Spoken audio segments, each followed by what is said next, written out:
ॐ अग्निर्देवता वातो देवता सूर्यो देवता चन्द्रमा देवता वसवो देवता रुद्रा देवता आदित्या देवता मरुतो देवता विश्वे देवा देवता बृहस्पतिर्देवतेन्द्रो देवता वरुणो देवता ॐ द्यौः शान्तिरन्तरिक्षं शान्तिः पृथिवी शान्तिरापः शान्तिरोषधयः शान्तिः वनस्पतयः शान्तिः विश्वे देवाः शान्तिर्ब्रह्म शान्तिः सर्वं शान्तिः शान्तिरेव शान्तिः श्यामा शान्तिरेधि ॐ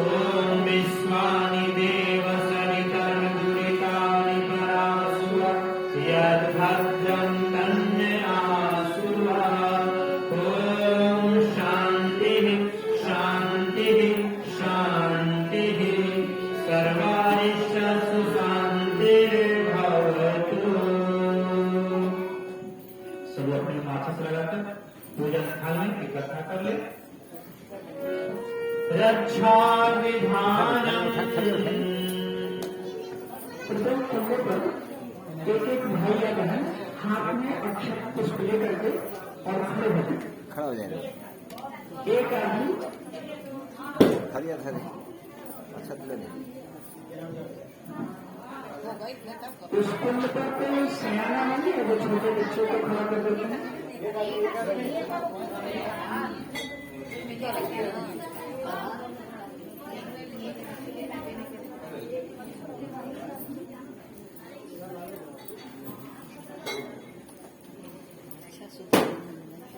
इन दिनों एक परंपरा बन गई।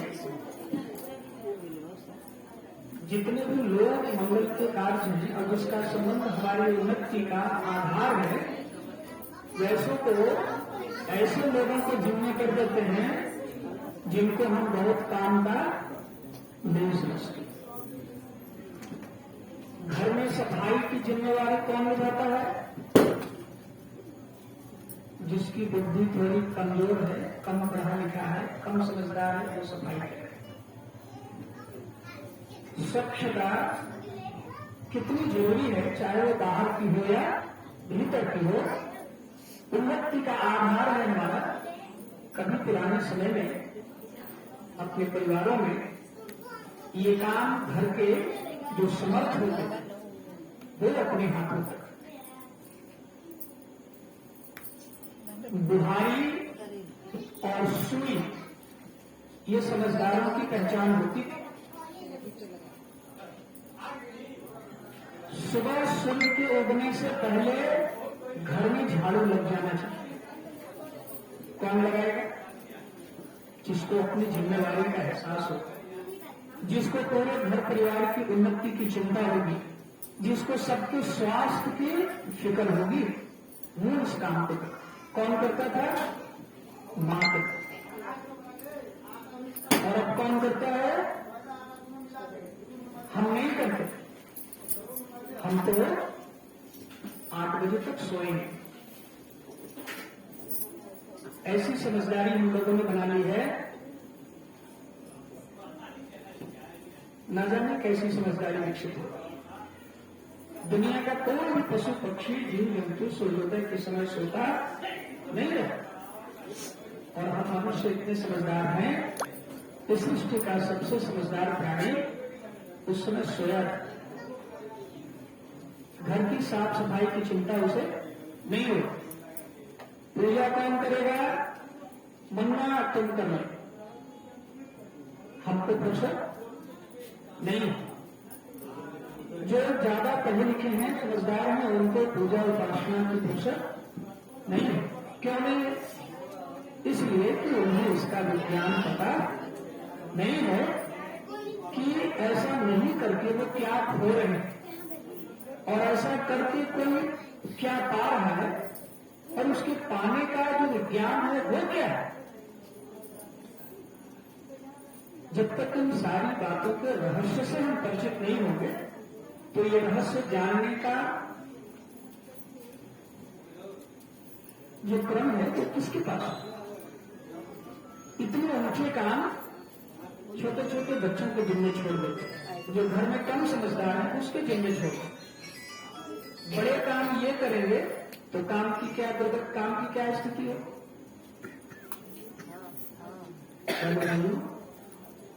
ये रहस्य जितनी जल्दी हम सब जाने, हम सबका जो पतन हो रहा है इन दिनों, इतनी पढ़ाई हो रही है, इतने विश्वविद्यालय बढ़ रहे हैं, अनाचार, दुराचार, भ्रष्टाचार, व्यभिचार, आदमी तंग आ गया। भरोसा ही टूट गया सबका सब पर। पड़ोसी पर भरोसा नहीं करता, भाई पर भरोसा नहीं करते।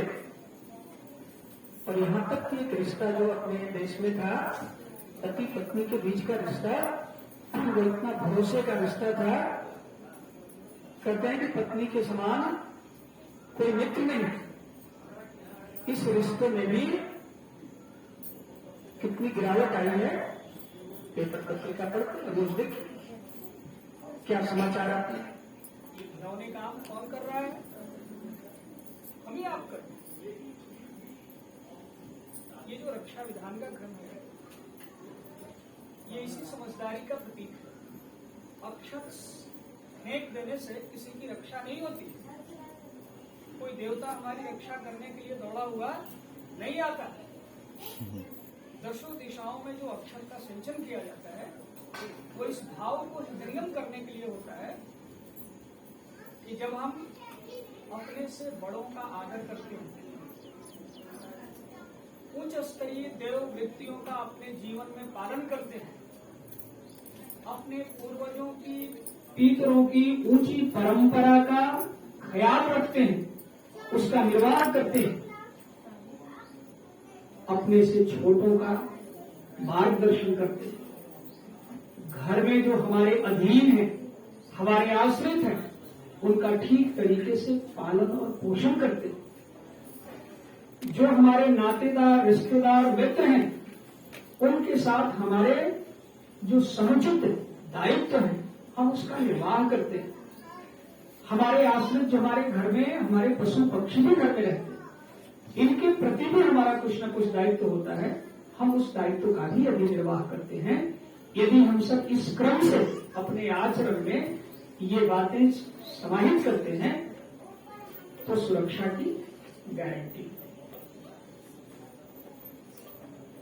सुरक्षा उसी की होती है जो किसी के लिए बड़ा उपयोगी हो।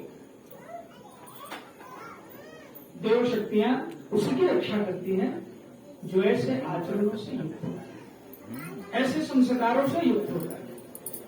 यज्ञ अर्थात सत्कर्म, यज्ञ के साक्षी में हम सब ऐसे ही सत्कर्म करने के लिए जब प्रेरित होते हैं, तो रक्षा की गारंटी वो लेता है।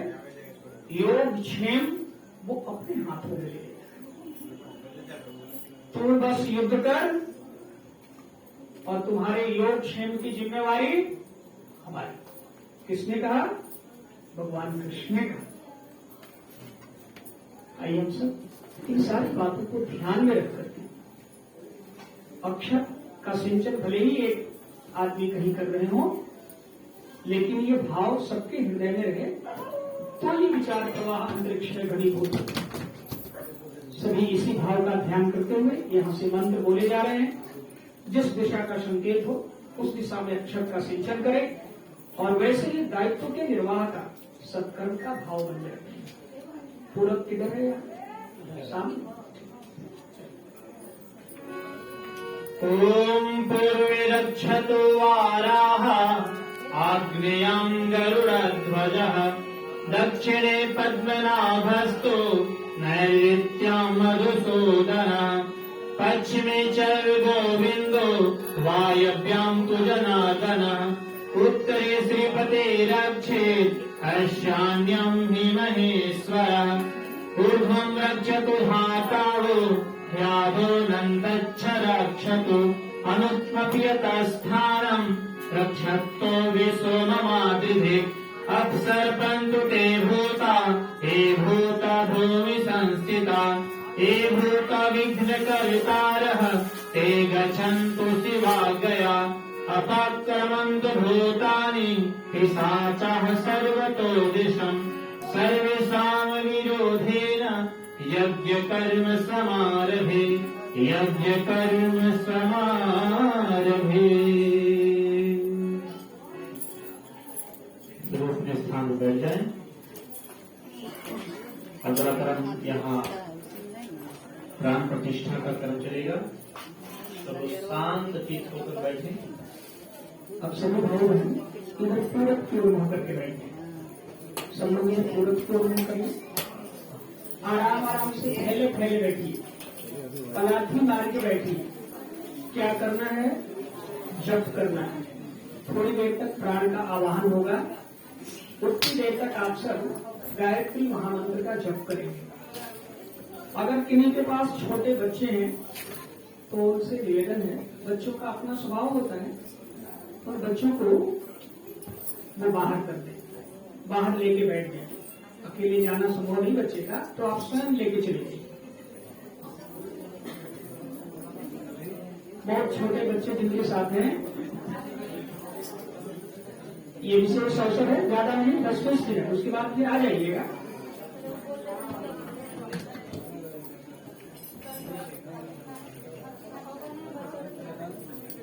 और इस बीच कोई बातचीत नहीं करेगा।